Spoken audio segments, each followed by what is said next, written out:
I think Jackson Dart is starting to say, like, maybe I was worthy of a first-round pick. Looked pretty darn good, again, in preseason outing number 2. So when you look 14-16 here for Jackson Dart, did have a touchdown, did have a rushing touchdown as well. Is there anything to glean from that? Is that more of we're not going to see him right away. We know that Russell Wilson is going to be the guy, but he's going to give Giant backers out there a reason to go, hey, if Russ doesn't work out, we know what Jameis Winston is. Let's go to the kid sooner rather than later. I think a lot predicated on the schedule, right? Is you get that first game in Washington against the Commanders. Both you and I very high on what the Giants can do as far as covering that game. Can they win it outright? Now, I think some people here, especially at the network, believe that they are a live dog. And again, we've advised many of our listeners and viewers that if you want to take the Commanders in Survivor, please do it at your own peril, because we'd want to stay far away from that, just kind of knowing what those division matchups in week 1 ultimately end up like. Week 2 gets tricky, right? Because it's back-to-back games in the division. It's back-to-back games on the road. And if you start the year 0-2, I think we can be fair in saying, a couple of the guys, as far as head coaches, Dave, that are on the hot seat very early this year, we would say that Brian Daboll is probably one. We'd say Mike McDaniel in Miami is another one. And knowing that, there are rumors already about the Dolphins and listening to offers on Tyreek Hill. So again, all that in a different part. But as far as Jackson Dart goes, tell you what, you want to buy a ticket to watch somebody? Dave, this kid's pretty fun. I've watched enough SEC football the last couple of years. What he did in Ole Miss, you really liked the dynamic, not only with the feet, but the arm strength, the ability to go down the field. And honestly, I think that's kind of where you are as a Giants fan, is like you want to find those explosive plays. Can Russell Wilson do it? Russell Wilson, first drive in that game against the Jets, nice deep ball to set up a scoring drive, a touchdown on their opening drive there. But I think ultimately that's what I take out of it. Dylan Gabriel, I watched a lot of that first half.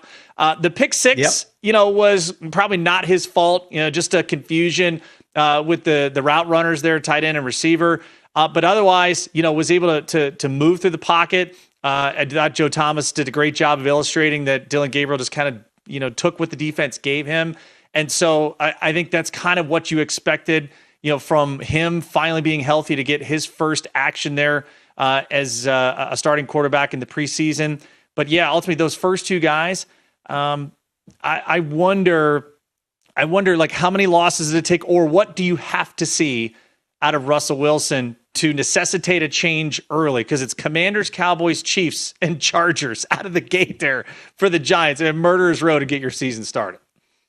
This is a question I was debating this time last year with the Vikings situation. It's like, this is before the J.J. McCarthy injury, right, that shelved him for his entire rookie season. For my wins totals last year, I had 6.5, 7.5 on the Vikings. Obviously, they cleared those with the greatest of ease. But the question for me then, Jensen, was, what would I feel better about my futures ticket, having the veteran in Sam Darnold or the rookie in J.J. McCarthy? I think if you're a Giants backer, if you're a Browns backer, for whatever reason, if you're backing those teams in their lower win totals, right, what would you feel better about? Because I know Stefanski is going to make the decision this week. Shedeur didn't play in week 2, obviously, with his injury. You mentioned Gabriel not playing in week 1. It's got to be Joe Flacco. Like, I would be stunned if Stefanski comes out this week and it's not. I'd really be stunned if it's not Flacco. I mean, you could go to Kenny Pickett if you want to make that veteran move too. But to me, like, if you have those tickets, you have to be banking on Russell Wilson for the Giants. Obviously, he's going to be the guy week 1. And if you're a Brownie backer, it has to be one of the veterans, and we assume that's going to be Joe Flacco.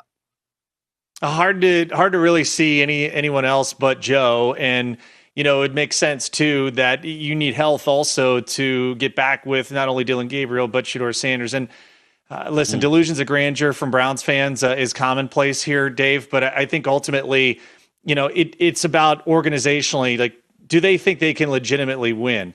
I think the idea was Joe Flacco was coming in as a mentor when you drafted, the guys that you did. And I don't even know if they're still sold on Gabriel and Shedeur Sanders. And perhaps if you need to know, hey, why don't you just say, okay, Flacco's going to get the first couple of weeks. You're going to go overseas.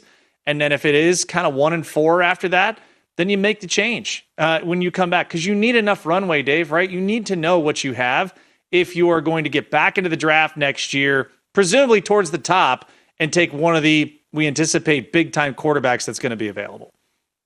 By the way, Quinn Ewers, a pretty good outing, a nice bounce back for him in game number 2. A couple touchdown passes, 116 yards, 11-17. We know Tua is obviously the guy in Miami. But again, looking down the depth charts here, and you really should, if you're betting overs a lot, we talk about it a lot, you and I. If you're betting overs and win totals, you better look at the entire quarterback room, because it is normally an outlier if you play all 17 games. Quarterbacks get hurt a lot in this league. Now, for the Colts and their QB battle, I'll be very curious to see what Shane Steichen does and how he plays this. Again, Anthony Richardson is the guy we feel like the organization would like to see succeed and take the reins of that football team. 7.5 is that win total, or Daniel Jones. So I don't know that either one excites the fan base at this stage, Jensen, but it is crazy to think you blink your eyes, it's year 3 for Anthony Richardson, right? So, like, if you can't win the job against a guy that was brought in this offseason after being kicked out of New York and cup of coffee in Minnesota, and now here he is in Indy,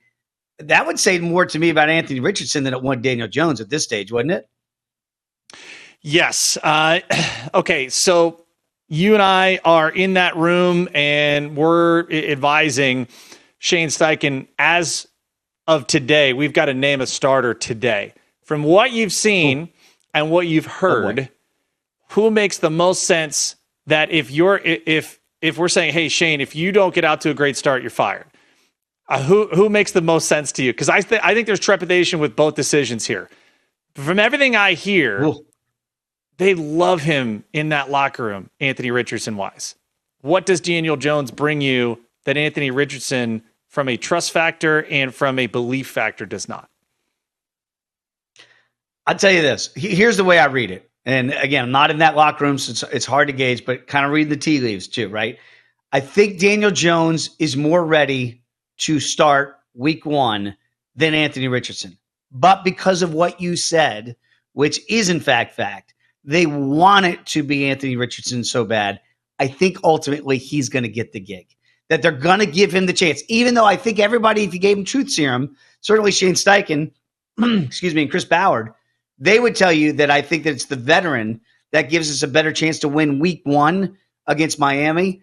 That the long-term prognosis, and for that locker room, it would make more sense to see and hope that Anthony Richardson is the guy week 1. I know some people are going to go, well, that seems counterintuitive.